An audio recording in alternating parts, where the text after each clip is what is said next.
Hello and welcome to the Tidal Wave Games YouTube channel. Welcome to the first spotlight video of 2026. What are these videos?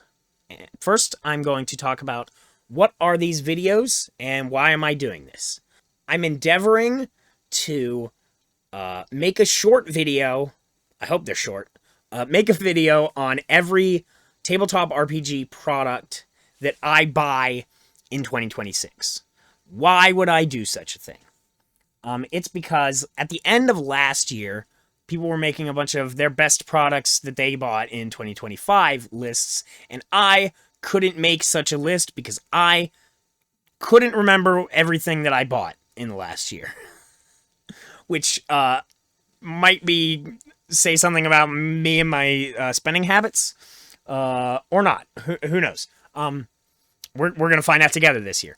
And so, in order to do that, I'm going to, catalog everything that I get by making these videos. And then I can just look at the videos and go, oh, I got that this year.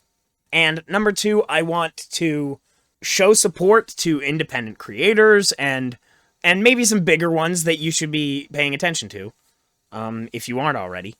And just sort of, talk about and look at what I get. And maybe help curb my spending habits by going, oh god, that's how much money I spent.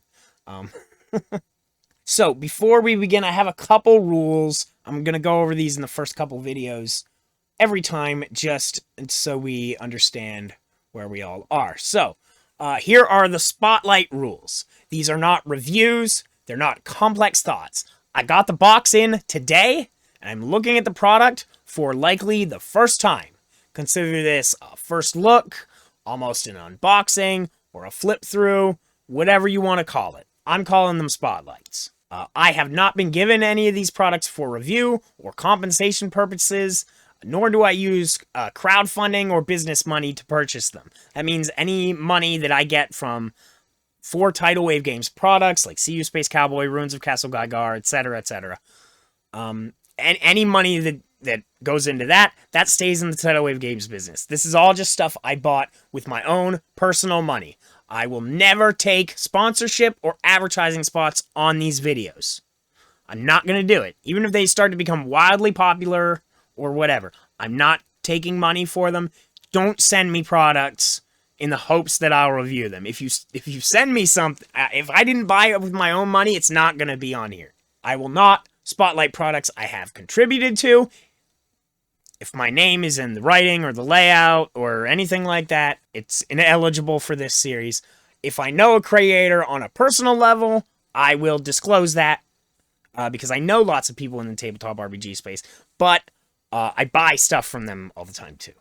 And I will also not spotlight products made by creators with bigoted views, anti-trans or anti-woke rhetoric, or other far-right viewpoints. This isn't your space. Go away. And if I unknowingly contribute to such creators, please let me know in the comments, call me out, and I'll stop supporting them, first of all, and I'll make the right call. All that said, today from Exalted Funeral, I got Hexen Volume 1 and 2 for Outcast Silver Raiders and the Dolmenwood Monster Book. So we're going to do Dolmenwood last. And before I look at these, before I even open them, I just want to briefly talk about Outcast Silver Raiders. Just for a minute. Outcast Silver Raiders is my favorite OSR game, and I feel like it does not get enough credit. It's this big box set with 3 books. It's a player guide, a referee guide, which has some of the monsters, I think, or I think actually most of them are in the setting book. I'm also coming back from a little bit of a convention flu thing. So if my voice is a little weird, just please bear with me. So I'm not going to go too deep on this, but I love Outcast Silver Raiders. The art is amazing, obviously. The layout, perfect, exactly what I want. But what I really enjoy is the specific combination of what it does in the OSR space. I always say that all OSR style games or NSR or whatever old school games have like 12 to 14 puzzle pieces or Lego pieces that they're all made out of. They almost all have hit die. They have armor class. They have 6 stats and this style of modifiers. But you could remove parts of those and substitute in other parts, and the specific Lego pieces that this game uses, I really like that combination. In a way that maybe other games like Morkborg or Shadow Dark aren't to my tastes. So the core book has humans only and only has 3 classes, but here's the secret. In the back of the referee book, here's where they hit all my boys. Right? Here's your elves and your dwarves and your halflings. Here's where they have hit my boys: the barbarian, the druid, the monk, the paladin. Even the priest, the cleric, is in here. All the divine spells are in here. They even have a warlock. The warlock in here is really cool. When you do stuff, you can undergo mutations. It's really cool. Just absolutely sick art. Volume 1 and 2 of Hexen. Now these are actually published by Esoteric Ludology, the creator of Outcast Silver Raiders. Although they aren't written by Isaac Van Dyen. I hope that I'm saying that correctly. So let's just look at Volume 1 here first.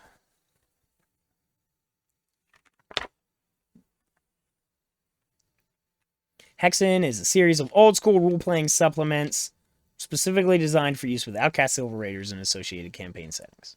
First volume focuses on hidden and forbidden knowledge in the world of Outcast Silver Raiders. A new class roots in dusty pages to increase their spheres of study. So unlike the core books, it looks like the internals are done all in black and white, which is fine. Perfectly good. Right? Saves money on printing and you don't need to worry about, other stuff.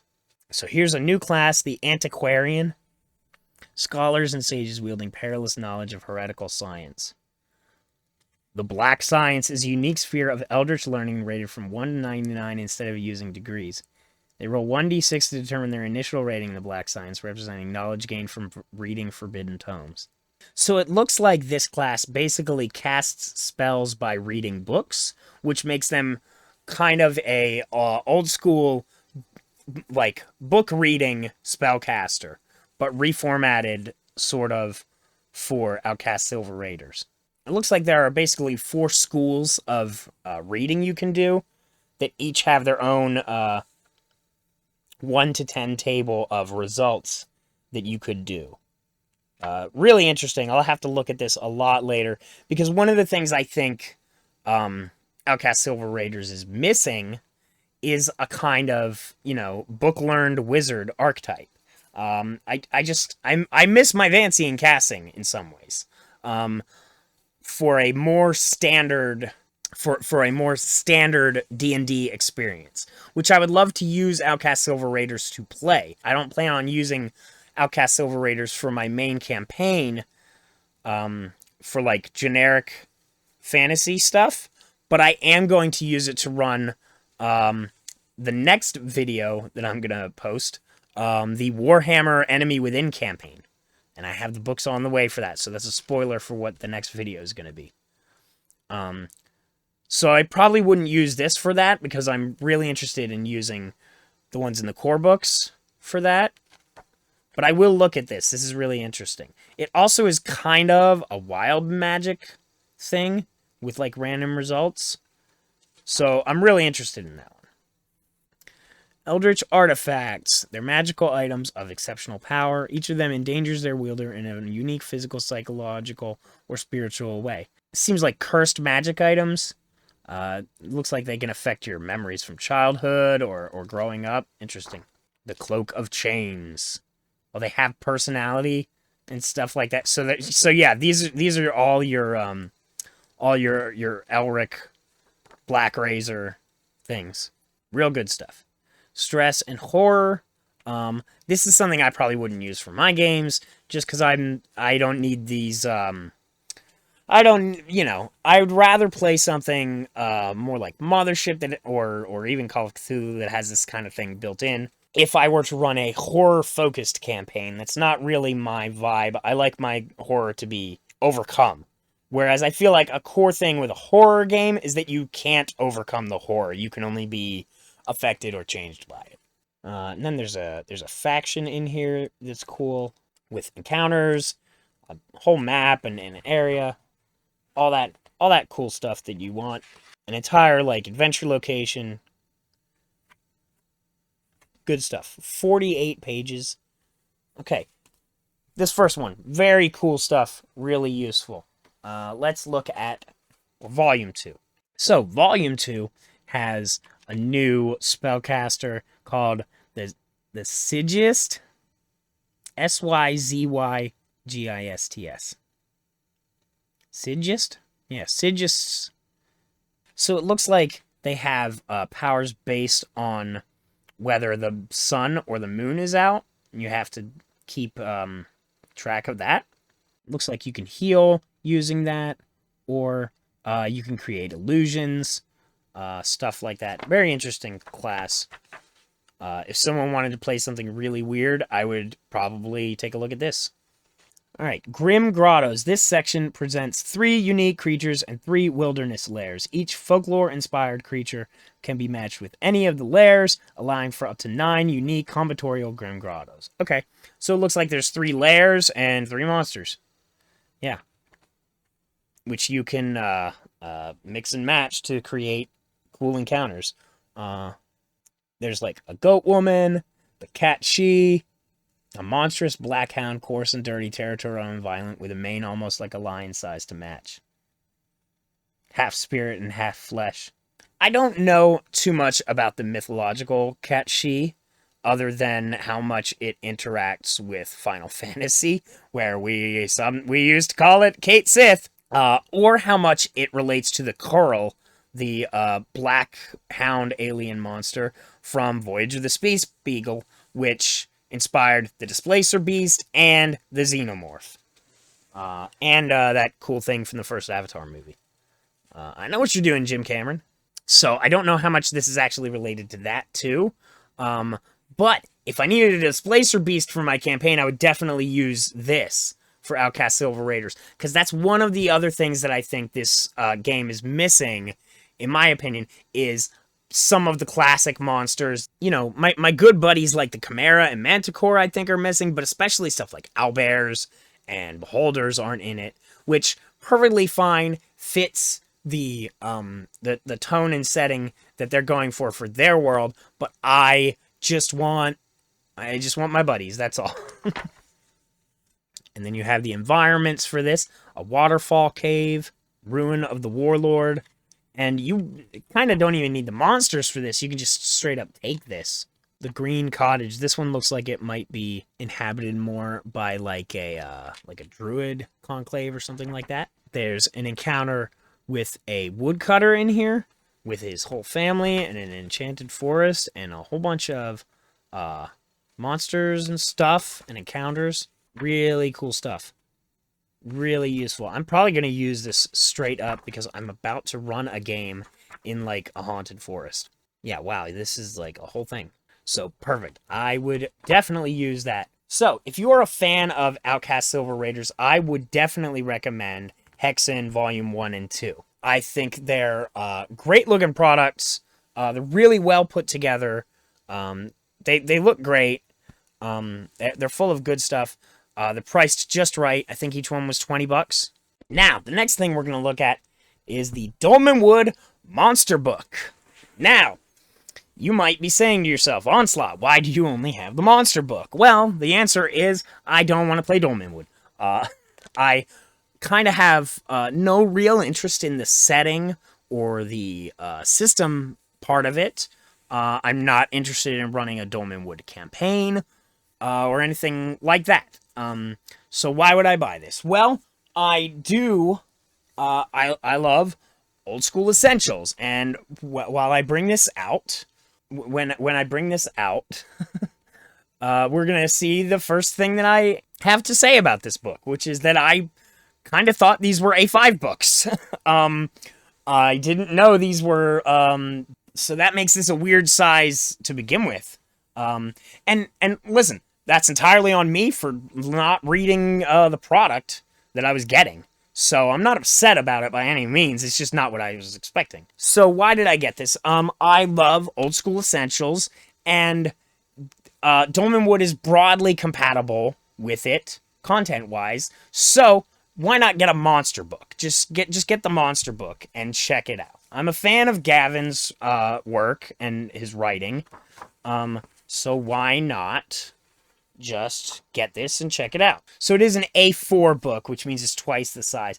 And that would make sense why, looking at any of the pages previewed, I thought they were A5 because the aspect ratio on them is exactly the same. And this is a pretty big font as far as what I'm used to for, like, old school essentials and such.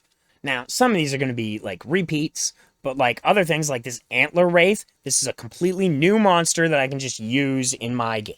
I can also see there is a glare happening here from my light. As the setup evolves, we're going to try and figure out how to avoid that. But this is the first video of this, so, yeah, for now, we're just going to have to... I'm not going to look through this entire book. Because part of this is literally just to catalog that I bought the thing and give some initial thoughts. Bregel will be really interesting and useful to use as, like, evil beastmen in my campaigns.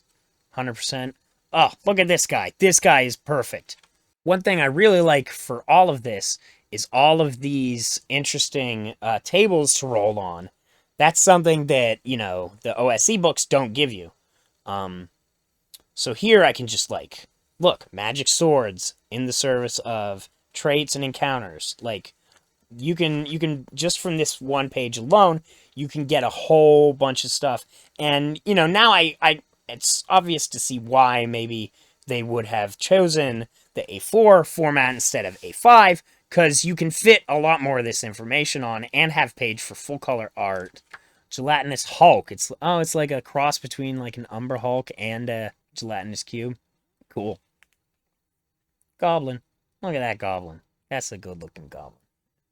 Look at that goblin. Sick. Alright, like I said, I can't look the whole way through. I can't look at every monster in here. I have other things I gotta do today. Like edit this video. But let's see what else is in here in the appendices. We have adventurers. So these are basic stat blocks for all the player classes that you can fight. Adventuring parties, whole stats for those guys. Everyday mortals. These are just NPC types who aren't classes. And then animals in their own separate section. Love this, because you don't need the full art and all the other stuff for that. This is kind of where it should be. We're actually so used to it now that we just don't even, we just put it in the normal creature section. Monster rumors. This is interesting. This is good stuff to have on hand. Some of this I might even, like, copy and put into my little black book, which is something I might make a video on sometime. How to create monsters. Perfect. And then the credits. And monsters by type. So, that's the Dolmenwood monster book. Real great. Real happy I picked that up. Check it out. I don't know if this is... I don't know how much utility this is going to be to someone who isn't running an OSR game that is largely, like, BX compatible, or who doesn't want the specific kind of flavor that this monster book has. You know, I do like a good haunted forest archetype, and so I'm not afraid to delve into that, and having unique monsters for that is going to be really fun and cool, especially because my one game is about to go into a haunted forest. That's all I have for today. Thanks for checking this out. We're going to have a video every time I get something in the mail, hopefully. and I don't want to have a backlog, so we're just gonna give it a shot. Come with me on this journey. Hopefully, by the time this is uploaded, but if not, definitely later in the week, I am gonna have the first real upload for the Patreon in 2025, which is gonna be the Fortress of Emerald Zeron, Floor 1, which is a about 30-room dungeon, which is a castle ruled by a beholder. And you can get that on the Tidal Wave Games Patreon. The link is in the description or on screen right now. Until next time, take care of yourselves, take care of each other. Black Lives Matter, trans rights are human rights. ACAB. Don't kill the part of you that's cringe, kill the part of you that cringes. And stay gold.